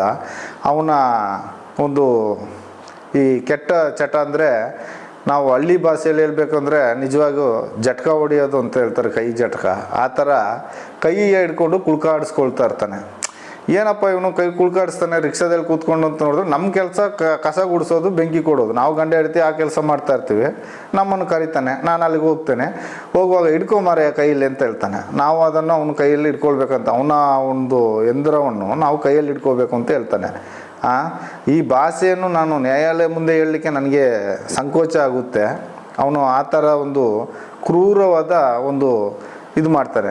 ಏನು ಮಾರೆ ಹೆಣ್ಮಕ್ಳಿದ್ದಾರೆ, ಹೆಂಗಸ್ರಿದ್ದಾರೆ, ಈ ಥರ ಎಲ್ಲ ಮಾಡ್ತೀಯ, ನಾಚಿಕೆ ಆಗಲ್ವ ಅಂದರೆ ಅದೆಲ್ಲ ಏನಾಗಲ್ಲ ಮಾರೆ, ಹಿಡ್ಕೊಂಬಾರೆ, ಏನಾಗಲ್ಲ, ನೋಡು ಹೇಗಿದೆ ನಂದು, ಹೇಗಿದೆ ನೋಡು ಅಂತ ಹೇಳ್ತಾನೆ. ಆ ಥರದ ಒಂದು ದೊಡ್ಡ ಕ್ರೂರ ಪಾಪಿ ಅಂದರೆ ದೊಡ್ಡ ಕ್ರೂರ ಪಾಪಿ. ಯಾಕಂದರೆ ಅವನು ಎಲ್ಲಿ ಬೇಕೋ ಆ ಥರ ಒಂಟಿ ಹೆಂಗಸ್ರೆಲ್ಲ ಸಿಕ್ಕಿದ್ರೆ ಬಾಡಿಗೆ ಮಾಡೋ ಥರ ಹೋಗೋದು, ಕರ್ಕೊಂಡು ಹೋಗೋದು. ಕೆಲವೊಂದು ಯಾತ್ರಿಕರು ಬರ್ತಾರೆ, ಒಂಟಿ ಮಹಿಳೆಯರು, ಅವ್ರ ಊರಿನಲ್ಲೆಲ್ಲ ಪಾಪ ಅವ್ರಿಗೇನೋ ಕಷ್ಟ ಸಮಸ್ಯೆ ಪರಿಹಾರ ಇರದೇ ಇರುತ್ತೆ, ಬರ್ತಾರೆ ದೇವ್ರ ಸನ್ನಿಧಾನದಲ್ಲಿ ಏನಾದರೂ ಒಂಚೂರು ಬೇಡ್ಕೊಂಡು ಹೋಗೋಣ ಅಂತ, ಅಂಥವ್ರನ್ನೇ ಟಾರ್ಗೆಟ್ ಮಾಡೋದು ಇವನ ಕೆಲಸ. ಆ ಹೆಂಗಸ್ರನ್ನು ಕರ್ಕೊಂಡು ಹೋಗೋದು, ಎಲ್ಲಾದರೂ ಒಂದು ಕಡೆ ಕಾಡು ಇದ್ದ ಕಡೆ ಹೋಗೋದು, ಏನೋ ಮಜಾ ಮಾಡೋದು, ಅವ್ರಿಗೆ ಕಾಸು ಕೊಡ್ತಾನೆ ಇಲ್ವೋ ಗೊತ್ತಿಲ್ಲ. ಈ ಥರದ ಉದ್ಯೋಗದಲ್ಲಿ ಅವನು ತುಂಬ ತೊಡಕೋತಾನೆ. ಆದರೆ ರಿಕ್ಷಾದವರೆಲ್ಲ ಬೈತಾರೆ, ನೀನೇನೋ ಬಾಡಿಗೆ ಲೈನಲ್ಲೇ ಮಾಡೋದಿಲ್ಲ, ಎಲ್ಲ ನೀನು ಓದ್ತಾವೆಲ್ಲ ಬಾಡಿಗೆ ಮಾಡ್ತೀಯ, ನಾವೆಲ್ಲ ಶಿಸ್ತಾಗಿ ಲೈನಲ್ಲಿ ಹೋಗ್ತೀವಿ ಅಂತಂದರೆ ಇವನು ಕೇಳೋದಿಲ್ಲ. ಕೇಳಿದ್ರೆ ನಾನು ಜೈನರು, ನಾನು ಹೆಗ್ಡೆಯವರು, ಹಾಗೆ ಹೀಗೆ ಅಂತ ಏನಾದರೂ ಒಂದು ಹೇಳ್ಕೊಂಡು ಕತೆ ಓಡಿಸ್ತಾ ಇರ್ತಾನೆ. ಇವನ ಲೈಫ್ ಹೀಗೆ ಆದರೆ ಆ ಮಲ್ಲಿಕ್ ಜೈನ್ನ ತಗೊಂಡ್ರೆ, ಮಲ್ಲಿಕ್ ಜೈನ್ ಏನು ಮಾಡ್ತಾನಂದರೆ ರತ್ನಗಿರಿ ಬೆಟ್ಟಕ್ಕೆ ಬರುವ ಅಗತ್ಯ ಇರಲ್ಲ, ಬಾಹುಬಲಿ ಬೆಟ್ಟಕ್ಕೆ. ಕಾರಣ ರತ್ನರಾಜರಂತ ಸ್ಟುಡಿಯೋ ಇಟ್ಟಿರ್ತಾರೆ, ಅವರು ಸಂಬಂಧ ಅಂತ ಹೇಳ್ಕೊಡ್ತಾರೆ, ಇರ್ಬೋದು. ಯಾಕಂದರೆ ಆಗ ಎಲ್ಲ ಅವರು ಸ್ಟುಡಿಯೋದಲ್ಲಿ ಫೋಟೋ ತೆಗಿಬೇಕಾದ್ರೆ ಫೋಟೋ ತೆಗಿಯೋದು ಒಂದು ವಾರಕ್ಕೊಮ್ಮೆ ಅವ್ರವ್ರ ಮನೆಗೆ ಪೋಸ್ಟ್ ಮಾಡೋದು, ಈ ಥರ ಕೆಲಸ. ರಾಘವೇಂದ್ರ ಅಂತ ಒಬ್ಬರು ಇರ್ತಾರೆ, ಮೊದಲು ಜಗದೀಶ್ ಜೈನ್ ಇದ್ದರು, ಅವ್ರು ನಿಂತರು. ಅದರ ನಂತರ ರಾಘವೇಂದ್ರ ನಂತರ ಇವರು ಇರ್ತಾರೆ, ಯಾರು ಹೇಳಿ, ಮಲ್ಲಿಕ್ ಜೈನು, ಇವರೆಲ್ಲ ಬಂದು ಫ್ರೆಂಡ್ಶಿಪ್ ಹಂಗೆ ಫೋಟೋ ತೆಗೆಯೋದು ಮಾಡೋದು, ಅವ್ರಿಗೊಂದು ಹೆಲ್ಪ್ ಥರ ಸ್ಟುಡಿಯೋದಲ್ಲಿ ಮಾಡ್ತಾ ಇರ್ತಾರೆ. ಇವರು ಮಾಡ್ತಾ ಇರೋದು ಕೆಲವೊಂದು ರಸೀದಿಯಲ್ಲಿ ಹೆಸರು ಬರೆಯದೆ ಡೈರೆಕ್ಟಾಗಿ ಅವ್ರಿಗೆ ಕಳಿಸ್ಬಿಡೋದು, ಮತ್ತು ಅದರಲ್ಲಿ ಸ್ವಲ್ಪ ಹಣ ಉಳಿಸೋದು. ಆ ಹಣದಲ್ಲಿ ಅನ್ನಪೂರ್ಣ ಹೋಟ್ಲಿಂದ ನಮ್ಮ ಕೈಲಿ ತರಿಸೋದು, ಏನೋ ಬಜ್ಜಿ ಬೋಂಡ ಅದು ಇದು ತರಿಸೋದು.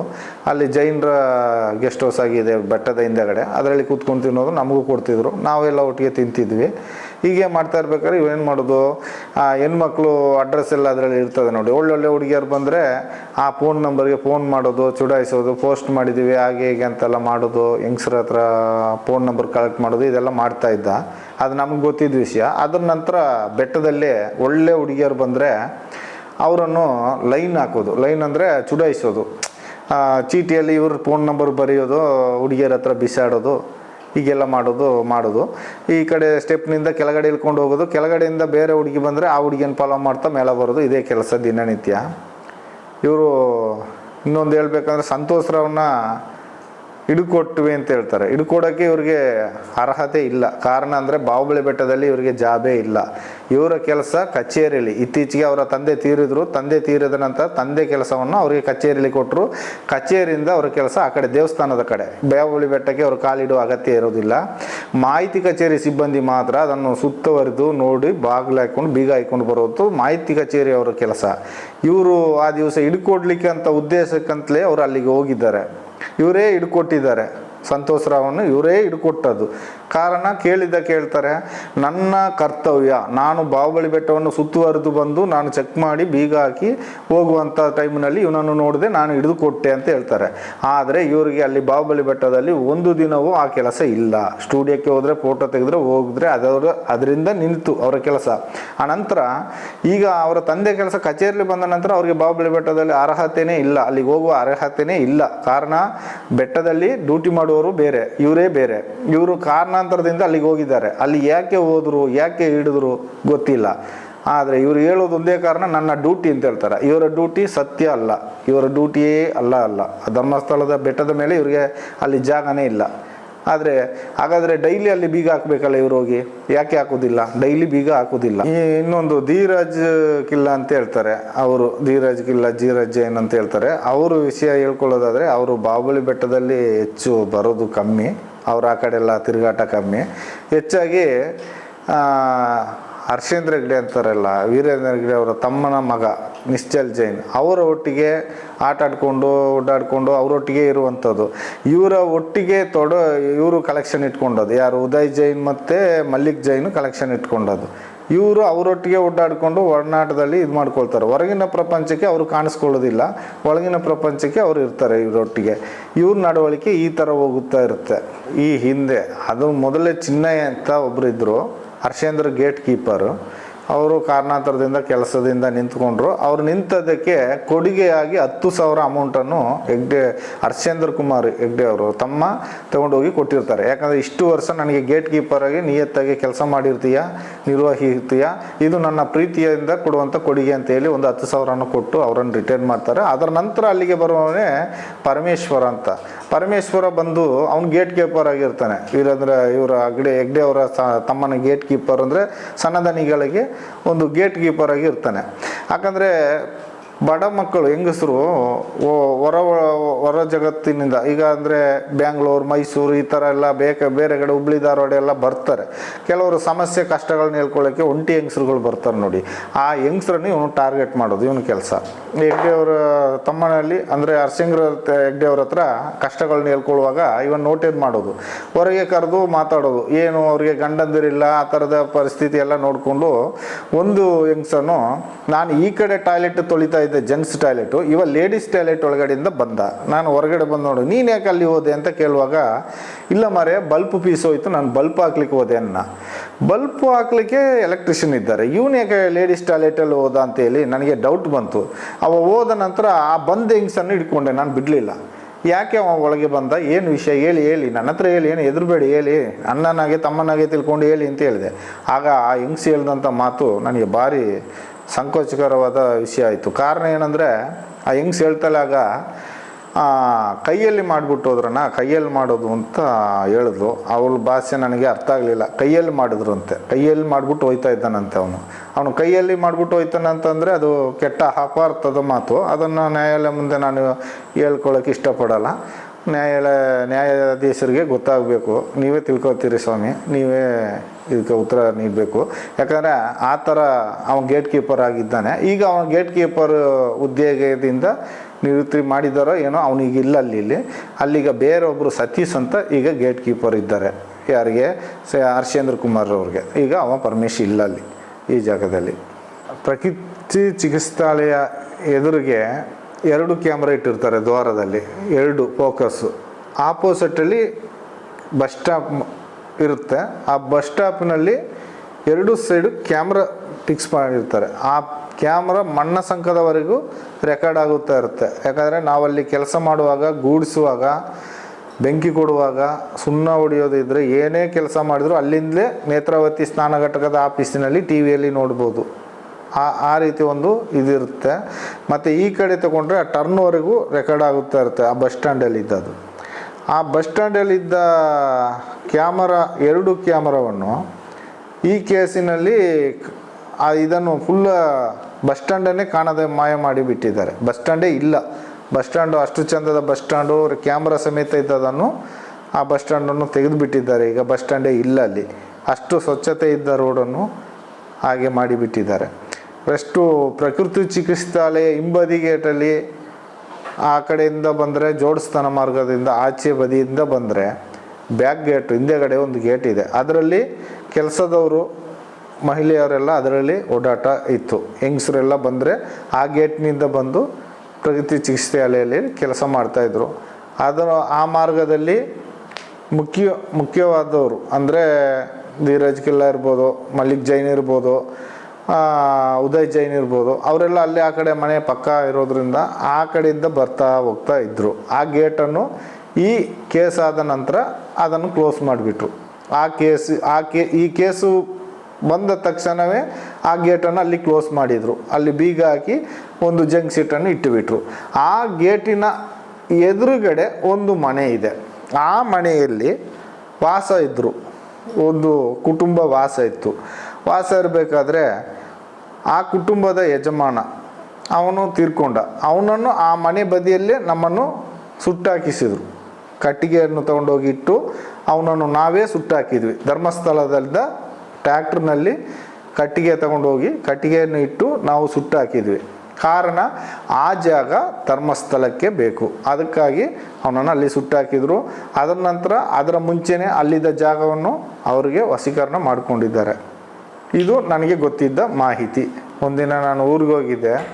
ನಡುರಾತ್ರಿ ಬಾಲಕೃಷ್ಣ ಮ್ಯಾನೇಜರ್ ಫೋನ್ ಮಾಡಿ, ಎಲ್ಲಿ ಹೋಗಿದ್ದೆ, ಎಲ್ಲಿ ಸತ್ತಿದ್ದೀನಿ ನೀನು ಮಾರೆ, ಇಲ್ಲಿ ಎರ ಬಿದ್ದರೆ ತೆಗಿಲಿಕ್ಕೆ ಜನ ಇಲ್ಲ, ನಾಯಿ ಸತ್ರ ತೆಗಿಲಿಕ್ಕೆ ಜನ ಇಲ್ಲ, ಕಸ ಗುಡಿಸೋರು ಯಾರು, ನಿನ್ನಷ್ಟಿಗೆ ನಿನ್ನ ಇಷ್ಟಕ್ಕೆ ರಜೆ ಮಾಡಿ ಹೋದರೆ ಯಾರು ಕೇಳಿ ರಜೆ ಮಾಡಿದೆ ಅಂತ ಕೇಳಿದರು. ಕೇಳುವಾಗ ನಾನು ಬಾಲಕೃಷ್ಣ ಮ್ಯಾನೇಜರ್ ಹತ್ರ ಹೇಳಿದೆ, ಚಂದ್ರಶೇಖರ್ ಭಟ್ರ ಹತ್ರ ಕೇಳಿದ್ದೀನಿ ಸರ್ ಅಂತ. ಕೂಡಲೇ ಅವರು ನನಗೆ ಫೋನ್ ಮಾಡಿದರು, ನೀ ಬೇಗ ಬರೋದಾದರೆ ಬಂದು ಕೆಲಸಕ್ಕೆ ಸೇರು, ಇಲ್ಲಾಂದರೆ ನಿನ್ನ ಮನೆಗೆ ರೂಮ್ಗೆ ಬೀಗ ಹಾಕ್ತಾರೆ, ನಿನಗೆ ಕೆಲಸ ಇಲ್ಲ, ಎಲ್ಲ ಬೈತಾರೆ, ಬೇಗ ಬಾ ಅಂತ ಹೇಳಿದರು. ನಾನು ಆ ಕೂಡಲೇ ಹೊರಟು ಬಂದೆ. ಬರಬೇಕಾದ್ರೆ ಒಂದು 10 ಗಂಟೆ ಸಮಯ ಇರಬೇಕು ಬೆಳಿಗ್ಗೆ. ಅಷ್ಟೊತ್ತಿಗೆ ಒಂದು 2-3 ವ್ಯಾನ್ 4-5 ವ್ಯಾನ್ ಬಂತು. ವ್ಯಾನ್ನಲ್ಲಿ ನಾಯಿ ಎಲ್ಲ ಕರ್ಕೊಂಡು ಬಂದರು. ಕರ್ಕೊಂಡು ಬರುವಾಗ ಅಲ್ಲಿ ಇದೆ ಅಂತ ಗೊತ್ತಾಯಿತು. ಹೋದೆ. ಅಷ್ಟಾಗುವಾಗ ನನಗೆ ಗೊತ್ತಾಯಿತು ಅದು ಸೌಜನ್ಯನ ಶವ ಅಂತ ಮತ್ತೆ ಗೊತ್ತಾಯಿತು. ಇವಾಗ ಬಂದವರು ಮಂಗಳೂರಿಂದ ಪೊಲೀಸ್ನವರು ಯಾರು ಬಂದರು ಈ ಕಾರ್ನಲ್ಲಿ, ಇವರೆಲ್ಲ ಯಾರು ಡೆಡ್ ಬಾಡಿ ಇದ್ದ ಜಾಗಕ್ಕೆ ಹೋಗಲಿಲ್ಲ. ಬೆಳ್ತಂಗಡಿ ಪೊಲೀಸು, ಧರ್ಮಸ್ಥಳ ಪೊಲೀಸ್ ಮಾತ್ರ ಡೆಡ್ ಬಾಡಿ ಹತ್ರ ನಿಂತರು. ಅಲ್ಲದೆ ಇವರೆಲ್ಲ ರೋಡ್ನಿಂದ ಹೊರಗಡೆ ನಿಂತ್ಕೊಂಡ್ರು. ಮತ್ತು ಅವರು ಏನು ಮಾಡಿದ್ರು, ಅರ್ಧ ಗಂಟೆ 1/4 ಗಂಟೆ ಕಾರ್ಯಾಚರಣೆ ಮಾಡಿ ಪೊಲೀಸ್ನವರು ನಾಯಿ ಕರ್ಕೊಂಡು ಹೊರಟರು. ಮತ್ತು ಡೆಡ್ ಬಾಡಿ ತಗೊಂಡು ಹೋದರು. ಆನಂತರ ಗೊತ್ತಾಯಿತು ಡೆಡ್ ಬಾಡಿ ಸೌಜನ್ಯದು ಅಂತ. ಅದರ ನಂತರ ನೋಡಿದರೆ ಹಿಂದೆಯೇ ಬಾಲಕೃಷ್ಣ ಪೂಜಾರಿ ಅಂತ ಇದ್ದಾರೆ, ಅವರು ಸೌಜನ್ಯನ ತಾಯಿಯನ್ನು ಕರ್ಕೊಂಡೋಗಿ ಬೆನಕ ಹಾಸ್ಪಿಟ್ಲಲ್ಲಿ ಕೂಡಿ ಹಾಕಿದರು. ಇವಳು ಅಸ್ವಸ್ಥಲಾಗಿದ್ದಾಳೆ, ಮಾನಸಿಕ ಆಗಿದ್ದಾಳೆ, ಇವಳನ್ನು ಯಾವುದೇ ಕಾರಣಕ್ಕೂ ಹೊರಗೆ ಬಿಡಬೇಡಿ ಅಂತೇಳಿ ಅಲ್ಲಿ ಕೂಡಿ ಹಾಕಿದರು. ಅವ್ರ ತಂದೆಯನ್ನು ಸಾಕ್ಷಿ ಹೇಳಲಿಕ್ಕೆ ಅಂತೇಳಿ ಬೆಳ್ತಂಡಿ ಪೊಲೀಸ್ ಸ್ಟೇಷನ್ಗೆ ಕರ್ಕೊಂಡು ಹೋದರು. ಸರಿ, ಅದ್ರ ನಂತರ ಏನಾಯಿತು ನನಗೆ ಗೊತ್ತಾಗಲಿಲ್ಲ. ನಾನು ಇಲ್ಲಿ ಕೆಲಸ ಮಾಡಿ ನನ್ನಷ್ಟಕ್ಕೆ ಕೆಲಸ ಎಲ್ಲ ಮುಗಿಸಿ ಒಂದು 11 ಗಂಟೆ ಆಗುವಾಗ ನಾವು ಹೋಗಿ ನೋಡಿ ಬರುವಪ್ಪ ನಮ್ಮೂರ ಹೆಣ್ಣು ಮಕ್ಕಳು ಹೇಗೆ ಏನು ಅಂತ ನೋಡುವಂತ ಹೋಗುವಾಗ ಅಲ್ಲಿ ರಸ್ತೆಯಲ್ಲಿ ಬೆದರು ಬೊಂಬೆಲ್ಲ ಇಟ್ಟು ಬ್ಯಾರ್ಲು ಇದೆಲ್ಲ ಡ್ರಮ್ ಎಲ್ಲ ಇಟ್ಟಿದ್ರು. ಯಾವುದೇ ಹೆಣ ಹೋದರೂ ಆ ಥರ ಇಡೋದಿಲ್ಲ. ಈ ಹೆಣಕ್ಕೆ ಮಾತ್ರ, ಈ ಡೆಡ್ ಬಾಡಿ ಕೊಂಡೋಗೋ ಮಾತ್ರ ಆ ಥರ ಇಟ್ಟಿದ್ದಾರೆ. ಮತ್ತು ಅಲ್ಲಿ ಹೋಗಿ ನೋಡುವಾಗ ಕನ್ನಡಿ ಎಲ್ಲ ಬಂದಾಗಿದೆ, ಕನ್ನಡಿ ಸಮೇತ ಓಪನ್ ಇಲ್ಲ. ಸರಿ, ನಾವು ನೋಡುವಾಗ ಅಲ್ಲಿ ರೂಮ್ ಬಾಯ್ನವರು 4-5 ಜನ ಇದ್ದಾರೆ, ಮತ್ತು ಧರ್ಮಸ್ಥಳ ಪೊಲೀಸೇ ಅಲ್ಲಿ ಇದ್ದರು. ನಾನು ನೋಡಿಕೊಂಡು ನನ್ನಷ್ಟಿಗೆ ಬಂದೆ. ಯಾಕಂದರೆ ನಾನು ಎಣ್ಣೆ ತೆಗೆಯೋದ್ರಿಂದ ನನ್ನನ್ನು ಏನು ಕೇಳಲಿಲ್ಲ. ನಾನು ಅಷ್ಟಿಗೆ ಹೋಗಿ ಬಂದೆ.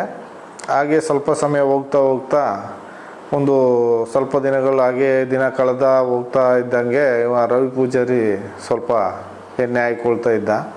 ಎಣ್ಣೆ ಹಾಕ್ಕೊಂಡು ಅವನಷ್ಟಕ್ಕೆ ಅವನು ಸ್ವಲ್ಪ ಅದು ಏನು ಅಂದರೆ ಭಯನಟದಲ್ಲಿ ಸ್ವಲ್ಪ ಭಯಭೀತಿ ಬಿದ್ದಿದ್ದ, ಮುಖ ಎಲ್ಲ ಭಯಭೀತಿ ಇತ್ತು. ಆ ಟೈಮ್ಗೆ ನಾನು ಕೇಳಿದೆ, ಯಾಕೆ ಮರೆ ಈ ಥರ ಇದೆಯಾ, ಎಣ್ಣೆ ಹಾಕ್ಕೊಂಡು ಈ ಥರ ತಿರುಗ್ತೀಯ ಅಂತ. ಅಲ್ಲಿ ನೆಸ್ಕಾಫಿ ಅಂಗಡಿಯವರು ಇದ್ದರು. ಅವ್ರ ಹತ್ರ ಒಂದು 2-3 ಸಾವಿರ ರೂಪಾಯಿ ದುಡ್ಡು ಇವನು ಸಾಲ ಕೊಟ್ಟಿದೆ ಅಂತ ಅವನೇ ಹೇಳಿದ ನನ್ನ ಹತ್ರ. ಮತ್ತು ಮನೆಯಲ್ಲಿ ಒಂದು 8,000 ದುಡ್ಡು ಕೊಟ್ಟು ಬಂದಿದ್ದೇನೆ ಅಂತ ಹೇಳ್ದ. ಇಷ್ಟು ದುಡ್ಡು ಎಲ್ಲಿಂದ ಬಂತು ಮಾರೆ ಅಂತ ನಾನು ಕೇಳಿದೆ. ನನಗೆ ಸಣ್ಣದನಿಗಳಿಗೆ ಕರೆದು ಕೊಟ್ಟರು ಮಾರೆ 25,000 ಅಂತ ಹೇಳ್ದ. ಮತ್ತು ಹೋಗಿ ಮಾರೆ, ಸಣ್ಣದನಿಗಳು ಮದುವೆ ಆದವ್ರಿಗೆ ಮಾತ್ರ ಸಾಲ ಕೊಡೋದು, ನಿನಗೆ ಮದುವೆ ಆಗಿಲ್ಲ, ನಿನಗೆ ಯಾಕೆ ಸಾಲ ಕೊಡ್ತಾರೆ ಅಂತ ಹೇಳುವಾಗ, ಹೋಗು ಮಾರೆ ನಿನಗೆ ಎಂತ ಗೊತ್ತು, ನಿನ್ನ ಕೆಲಸ ನೋಡು ಹೋಗು ಅಂತೇಳಿ ಹೇಳಿದ. ಮತ್ತು ಯಾಕೆ ಮಾರೆ ಇಷ್ಟು ಟೆನ್ಷನಲ್ಲಿದೆಯಾ, ಏನಾಯಿತು ಏಕೆ ಅಂತ ಹೇಳುವಾಗ ಭಯಭೀತನಾಗೇ ಇದ್ದ ಪಾಪ. ನನಗೆ ಅವ್ನು ನೋಡುವಾಗ ಬೇಜಾರಾಗ್ತಾಯಿತ್ತು. ಇಷ್ಟು ದಿವಸದಲ್ಲಿ ನಾನು ಆ ಥರ ಅವನ ಬೇಜಾರಿನಲ್ಲಿ ನಾನು ನೋಡಲಿಲ್ಲ. ಚಂದದಲ್ಲಿ ನಕ್ಕೊಂಡು ಖುಷಿಯಲ್ಲಿ ಇರ್ತಿದ್ದ, ಹಾಗೆ ದೆವ್ವ ಬಡ್ದಾಗೆ ಇದ್ದ. ಈಗ ಕೇಳುವಾಗ ಈ ಥರ ಹೇಳ್ದ, ನಿನಗೆ ವಿಷಯ ಅಂತ ಗೊತ್ತಿಲ್ಲ, ಹೋಗು ಮಾರೆ, ನಾನು ಹೇಳೋದಿಲ್ಲ, ನಿನಗೆ ಏನು ಗೊತ್ತು, ಹೋಗು ಮಾರೆ ಅಂತ ಹೇಳಿದ. ಹಾಗೆ ಏನು ನೋಡುವ ಕೇಳುವ ಅಂತ ಹೇಳುವಾಗ, ಈಗ ಸೌಜನ್ಯ ಹೇಗೆ ಸತ್ಲು ನಿನಗೆ ಗೊತ್ತಾ ಅಂತ ಕೇಳಿದ. ಕೇಳುವಾಗ ಏನು ಮಾರೆ ಆಶ್ಚರ್ಯ, ನಿನ್ನ ಹೇಳೋದು ನಾನು ನಂಬಲಿಲ್ಲ ಮಾರೆ, ಹೋಗು ಮಾರೆ ಅಂತ ಹೇಳಿದೆ. ಹೋಗು ಅಂತ ಹೇಳಿದೆ. ಸರಿ ಹೇಳು ಮಾರೆ ಏನು ಅಂತ ಹೇಳುವಾಗ, ಈ ಥರ ಇದನ್ನು ಸಣ್ಣದನಿಗಳೇ ಮಾಡಿದ್ದು ಮಾರೆ, ನಿನಗೆ ವಿಷಯ ಗೊತ್ತಿಲ್ಲ, ನೀನು ಹೋಗು. ಆವತ್ತು ನಾನು ಫೋನ್ ಮಾಡುವಾಗ ಬಂದಿದ್ದರೆ ನಿನಗೆ ಗೊತ್ತಾಗ್ತಿತ್ತು, ನೀನು ಫೋನ್ ಮಾಡುವಾಗ ಬರಲಿಲ್ಲಲ್ಲ, ಆಗ ನಾನೆಲ್ಲ ಇದ್ದದ್ದು, ನನಗೆಲ್ಲ ಗೊತ್ತು, ನಿನ್ನ ಹತ್ರ ಹೇಳಲಿಕ್ಕೆ ಏನಿಲ್ಲ, ಹೋಗು ಮಾರೆ, ನೀ ಯಾರಿಗೆ ಹೇಳ್ಬೇಡ ಅಂತೇಳಿ ಇದು ಮಾಡಿಬಿಟ್ಟ. ಆನಂತರ ನಾನು ಸುಮ್ಮನೆ ಆದೆ. ಸರಿ, ಇದು ಈ ಥರ ಹೇಳಿದ್ದಾನೆ ಅಂತ ಕೇಳುವಾಗ ಮತ್ತೆ 25,000 ಅವರು ದನಿಗಳು ಕರೆದು ಕೊಟ್ಟಿದ್ದಾರಂತ ಅವನಿಗೆ ಸಾಲ. 25,000ದಲ್ಲಿ ಮನೆಯಲ್ಲಿ ಸ್ವಲ್ಪ ಹಣ ಕೊಟ್ಟು ರೇವತಿ ಹತ್ರ ಒಂದು 2,000-3,000 ಸಾಲ ಕೊಟ್ಟದ ಅವನೇ ಹೇಳಿದ ನನ್ನ ಹತ್ರ. ಮತ್ತು ಅವ್ರ ಹತ್ರ ಮಾತಾಡ್ಕೊಂಡಿದ್ದಾಗಲೇ ನನಗೆ ಈ ಮಾತು ಸತ್ಯ ಹೇಳಿದ ಅವನು.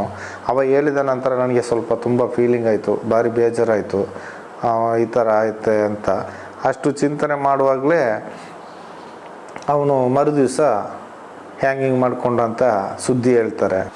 ಹಾಗೆ ಹೇಳುವಾಗ ನನಗೆ ತುಂಬ ಬೇಸರ ಆಯಿತು. ಯಾಕಂದರೆ ಹ್ಯಾಂಗಿಂಗ್ ಮಾಡಿಕೊಂಡ ಅಂತ ಮರುದಿವಸ ಬೆಳಿಗ್ಗೆ ಹೇಳ್ತಾ ಇದ್ದಾರೆ. ಮರುದಿವಸ ಬೆಳಿಗ್ಗೆ ಹೋಗಿ ಇದೇ ಇಟರ್ನ ಹೋಟ್ಲಲ್ಲಿ ಹೋಗಿ ಬನ್ಸು ತಿಂದು ಕಾಫಿ ಕುಡಿದು ಟೀ ಕುಡಿದು ಬಂದಿದ್ದಾನೆ, ಬಂದು ಪೇಪರ್ ಓದಿ ಬಂದಿದ್ದಾನೆ ಅಂತ ಹೇಳ್ತಾರೆ. ಬಂದು ರೂಮಿಗೆ ಬಂದವ, ಅವು ಗಂಜಿ ಊಟ ಸಹ ಮಾಡಿಲ್ಲ.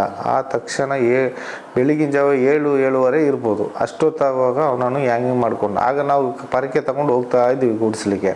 ನಮ್ಮನ್ನು ಸಮೇತ ಒಳಗೆ ಬಿಡಲಿಲ್ಲ ಅಂತ ಹೇಳಿದರು. ನಮ್ಮನ್ನು ಬಿಡಲಿಲ್ಲ ಅಂತ ಹೇಳುವಾಗಲೇ ನನಗೆ ತುಂಬ ಬೇಸರ ಆದ ಸಂಗತಿ ಅಂದರೆ, ಅವತ್ತು ತುಂಬ ಬೇಸರ ಆಯಿತು. ಯಾಕಂದರೆ ನನ್ನೊಟ್ಟಿಗೆ ಇದ್ದವ ನನ್ನ ಫ್ರೆಂಡು ಒಂದು ನೋಡಲಿಕ್ಕೆ ಒಳಗೆ ಬಿಡಲಿಲ್ಲ. ಅಷ್ಟು ಪಕ್ಕ ಇಳಿಸಿ ಅವನನ್ನು ಇದು ಮಾಡಿದರು. ಹ್ಯಾಂಗಿಂಗು ಮಾಡಿದ್ದು ನನಗೆ 2 ಜನರ ಮೇಲೆ ಸಂಶಯ ಇದೆ. ಅದನ್ನು ನಾನು ಹೇಳಲಿಕ್ಕೆ ಇಷ್ಟಪಡೋದಿಲ್ಲ. ಯಾಕಂದರೆ ಅವರ ರೂಮ್ ಬಾಯ್ನವರೇ ಮಾಡಿದ್ದಾರೆ. ಯಾಕೆಂದರೆ ರಾಧಾಕೃಷ್ಣ ಇರ್ಬೋದು, ಯೋಗೇಶ ಇರ್ಬೋದು, ಇದ್ದರು ಆ ಟೈಮಿನಲ್ಲಿ. ಅವರೆಲ್ಲ ಬೈತಾ ಇದ್ರು ಅವನನ್ನು. ಯಾಕೆ ಅದನ್ನು ನಾನು ಫಾಲೋ ಮಾಡಿಕೊಂಡೇ ಇದ್ದೆ. ಯಾಕಂದರೆ ಇವರು ಯಾರೋ ಮಾಡಿದ್ದಾರೆ, ಮಾಡಿ ಅವನನ್ನು ಇಷ್ಟು ಚಿಕ್ಕ ಕಂಬಿಯಲ್ಲಿ ಕಟ್ಟಾಕಿ ನ್ಯಾನಿಂಗ್ ಮಾಡಲಿಕ್ಕೆ ಸಾಧ್ಯನೇ ಇಲ್ಲ. ಅದನ್ನು ಪೊಲೀಸ್ ಬರೋ ಮುಂಚೆ ಇಳಿಸಿ ಸದ್ದೇ ಇಲ್ಲದೆ ಕೊಂಡೋಗಿ ಮನೆಗೆ ಇಟ್ಟು ಬಂದಿದ್ದಾರೆ. ಹಾಗೆ ಮಾಡಿ ಅವನ ಸದ್ದೇ ಇಲ್ಲ, ಅವನು ಏನಾದ, ಹೇಗೆ ಮಾಡಿದರು, ಎಂಥದ್ದು ಸದ್ದೆ ಸುಳಿವೇ ಇಲ್ಲದಾಗೆ ಮಾಡಿಬಿಟ್ರು. ಅವನು ಸತ್ತ ನಂತರ ನನಗೆ ತುಂಬ ಬೇಸರ ಆಯಿತು. ಅದೇ ದುಃಖದಲ್ಲಿ ನನಗೆ ಭಯ ಬರಲಿಕ್ಕೆ ಕಾರಣ. ಈಗ ಅಷ್ಟು ಒಂದು ರೂಮ್ ಬಾಯನ್ನು ಹೊರಗಡೆ ಕಾಡಿನಲ್ಲೋ ಅಲ್ಲ ನದಿ ತೀರದಲ್ಲೋ ಕಾಲು ಜಾರಿ ಬಿದ್ದು ಸತ್ತ ಅಂತಂದರೆ ನಾವು ನಂಬೋದು. ಇದು ಅವನು ಮಲಗುವ ಕೋಣೆಯಲ್ಲೇ ಹ್ಯಾಂಗಿಂಗ್ ಮಾಡ್ಕೊಂಡು ಸಾಯ್ತಾನೆ ಅಂದರೆ ಹಾಡಗಳಲ್ಲಿ ಯಾರು ನಂಬಲಿಕ್ಕೆ ಸಾಧ್ಯ ಇಲ್ಲ. ಈಗ ಕತ್ಲೆಗಾದರೆ ನಿದ್ದೆ ಮಾಡುವಾಗ ಸಾಯ್ತಾನೆ ಅಂತ ಹೇಳ್ಬೋದು, ಏನಾದರೂ ಒಂದು ಕಾರಣ ಹೇಳ್ಬೋದು. ಹಾಡು ಹಗಲಲ್ಲಿ 7-7:30 ಗಂಟೆಗೆ ಅವನು ಹ್ಯಾಂಗಿಂಗ್ ಮಾಡ್ತಾನೆ. ಅದು ಟಿಫನ್ ಮಾಡ್ಕೊಂಡು ಹೋಗಿ ಹ್ಯಾಂಗಿಂಗ್ ಮಾಡ್ತಾನೆ ಹಂಗಂತೇಳಿ ಪ್ರಚಾರ ಮಾಡ್ತಾರೆ, ಹ್ಯಾಂಗಿಂಗ್ ಮಾಡಿದ್ದಾನಂತ. ನಾನು ಹೇಳ್ತೀನಿ, ಸತ್ಯವಾಗಿ ಅವನು ಹ್ಯಾಂಗಿಂಗ್ ಮಾಡುವಂಥ ಪರಿಸ್ಥಿತಿಯೇ ಇಲ್ಲ. ಅಷ್ಟು ಒಳ್ಳೆಯ ಹುಡುಗ. ಈ ವಿಷಯ ಹೊರಗೆ ಬಂದ ತಕ್ಷಣವೇ ಅವನನ್ನು ಕೊಂದಾಕಿಬಿಟ್ರು. ಹೀಗೆ ಕೆಲವು ಸಾಕ್ಷಿಗಳನ್ನು ಕೊಂದಾಕಿಬಿಟ್ಟಿದ್ದಾರೆ, ಕೆಲವೊಂದು ಜನರನ್ನು ಸಾಯಿಸಿಬಿಟ್ಟಿದ್ದಾರೆ, ಸಸ್ಪೆನ್ಸಲ್ಲೇ ಮುಗಿಸಿಬಿಟ್ಟಿದ್ದಾರೆ. ಇದು ನಮಗೆ ಅರಿವಾಯಿತು, ಇದ್ರ ಅರಿವಾಯಿತು. ಇನ್ನು ನಮ್ಮನ್ನು ಕೊಲ್ಲಲಿಕ್ಕೆ ಹೆಚ್ಚು ದಿನ ಇಲ್ಲ. ನಾವು ಬದುಕಿದರೆ ಎಲ್ಲಿಯಾದರೂ ಭಿಕ್ಷೆ ಎತ್ತು ಬದುಕುವ. ಈ ಧರ್ಮಸ್ಥಳದ ಅನ್ನಧರ್ಮನ ಇಲ್ಲಿಗೆ ಮುಗೀತು ಅಂತೇಳಿ ತೀರ್ಮಾನ ಮಾಡಿದ್ವಿ. ನಾವು ಅಲ್ಲಿಗೆ ಊರು ಬಿಡಲಿಕ್ಕೆ ರೆಡಿಯಾಗಿದ್ವಿ. ನಾನೀಗ ಕೇಳ್ಕೊಳ್ಳೋದೇನೆಂದರೆ, ಮಾನ್ಯ ಮುಖ್ಯಮಂತ್ರಿಗಳಿಗೂ ಮಾನ್ಯ ನ್ಯಾಯಪೀಠ ದೇವರುಗಳಿಗೂ ಒಂದೇ ವಿಶೇಷವಾಗಿ ಪೊಲೀಸ್ ಅಧಿಕಾರಿಗಳಿಗೂ ನಾನೊಂದು ಬೇಡಿಕೆ ಏನಂದರೆ, ಇದುವರೆಗೂ ನಾನು ಊತಾಕಿದ ಹೆಣಗಳನ್ನು ಪೊಲೀಸರಿಗೆ ಗಮನಕ್ಕೆ ಇಲ್ಲದೆ ಊತಾಕಿದ ಹೆಣಗಳನ್ನು ನನಗೆ ರಕ್ಷಣೆ ಕೊಟ್ಟು ನೀವು ನೋಡಿದರೆ ಸ್ವಾಮಿ, ನಾನು ದಯವಿಟ್ಟು ಅದನ್ನೆಲ್ಲ ನಾನು ತೆಗೆದು ತೋರಿಸ್ಬಿಡ್ತೇನೆ. ಆದರೆ ಅಡ್ರೆಸ್ಸು ವಿವರ ಏನೂ ಇಲ್ಲದೆ ಊತಾಕಿದ ಹೆಣಗಳು, ಆ ಆತ್ಮಗಳಿಗಾದರೂ ಶಾಂತಿ ಸಿಗ್ಬೋದು ಅಂತ ನಾನು ಮನಸ್ಸಲ್ಲಿ ನೆನೆಸ್ಕೊಂಡಿದ್ದೇನೆ. ಇನ್ನು ಮೇಲಾದರೂ ದಯವಿಟ್ಟು ಇದೊಂದು ಅವಕಾಶ ಮಾಡಿಕೊಡಿ ಸ್ವಾಮಿ. ಯಾಕಂದರೆ ನನ್ನ ಮನಸ್ಸಲ್ಲಿ ವೇದನೆ ಆಗಿದೆ. ಯಾಕಂದರೆ ನನ್ನ ಫ್ರೆಂಡನ್ನು ಕಳ್ಕೊಂಡೆ, ನನ್ನ ಜೀವ ಉಳಿದಿರೋದು ಹೆಚ್ಚಿನ ವಿಷಯ. ಇನ್ನು ಗೊತ್ತಾದರೆ ನನ್ನನ್ನು ಕೊಲ್ಲಲಿಕ್ಕೆ ರೆಡಿ ಇದ್ದಾರೆ. ನಾನು ಅದರಿಂದಲೇ ಈ ಬೇಡಿಕೆ ನಿಮ್ಮ ಮುಂದೆ ಇಟ್ಟಿದ್ದೇನೆ. ನನಗೆ ರಕ್ಷಣೆ ಕೊಟ್ಟು ನೀವು ದಯಮಾಡಿ ನನಗೊಂದು ಉಪಕಾರ ಮಾಡಿದರೆ, ನಾನು ಎಲ್ಲೆಲ್ಲಿ ಹೆಣ ಊತಾಕಿದ್ದೀನೋ ಅಷ್ಟು ಹೆಣಗಳನ್ನು ನಾನು ತೆಗೆದು ತೋರಿಸ್ತೇನೆ. ನೀವು ಆ ಉಳಿದ ಈಗ ಹೆಣಗಳು ಕಮ್ಮಿ ಆಗಿದೆ, ಈಗ ಹೆಣಗಳೇ ಬೀಳೋದಿಲ್ಲ ಅಂತ ಹೇಳಿದ್ದಾರೆ. ಅದು ಸಂತೋಷದ ಸುದ್ದಿ. ಆದರೆ ಇದ್ರ ಮುಂಚೆ ನಾವು ಊತಾಕಿದ ಹೆಣಗಳಿಗೆ ನಾನು ಪ್ರಾಯ ಪರಿಸ್ಥಿತಿ ಬೇಡ್ಕೊಳ್ತಾ ಇದ್ದೀನಿ. ಇದೊಂದು ಉಪಕಾರ ಮಾಡಿಕೊಡಿ ಸ್ವಾಮಿಗಳೇ. ಇದೇ ನಾನು ಬೇಡ್ಕೊಳ್ಳೋದು, ಕೊನೆಯಾಗಿ ನಾನು ಬೇಡ್ಕೊಳ್ತಾ ಇದ್ದೀನಿ ನಿಮ್ಮ ಹತ್ರ. ಯಾಕಂದರೆ ಕೊನೆಯ ಆಸೆ ಇದು. ನಾನು ಇನ್ನು ಎಷ್ಟು ದಿವಸ ಬದುಕ್ತೀನಿ ಅಂತ ಗೊತ್ತಿಲ್ಲ. ನನ್ನ ಯಾವುದೇ ಕುಟುಂಬಗಳಿಗೆ ಆಗಲಿ, ನನ್ನ ಸ್ವಂತ ಜನಗಳಿಗಾಗಲಿ, ನನ್ನ ಅಣ್ಣ ತಮ್ಮಂದಿರ ಅಕ್ಕ ತಂಗಿ ಇರ್ಬೋದು, ನನ್ನ ಯಾವುದೇ ಒಂದು ಜೀವ ಹಾನಿ ಆದರೆ ಧರ್ಮಸ್ಥಳ ಮೇಲ್ವಿಚಾರಕರೇ ನನ್ನ ಮೇಲೆ ಹಲ್ಲೆ ಮಾಡಿ ಕೊಳ್ತಾರಲ್ಲದೆ ಬೇರೆ ಯಾರು ನನ್ನ ಜೀವಕ್ಕೆ ಹೊಣೆಗಾರಿಕೆ ಇಲ್ಲ. ಇದನ್ನು ನನ್ನ ಮನಸ್ಫೂರ್ತಿಯಾಗಿ ಹೇಳ್ಕೊಳ್ತಾ ಇದ್ದೇನೆ. ಇದು ಕೊಡೇ ಬೇಡಿಕೆ ನಂದು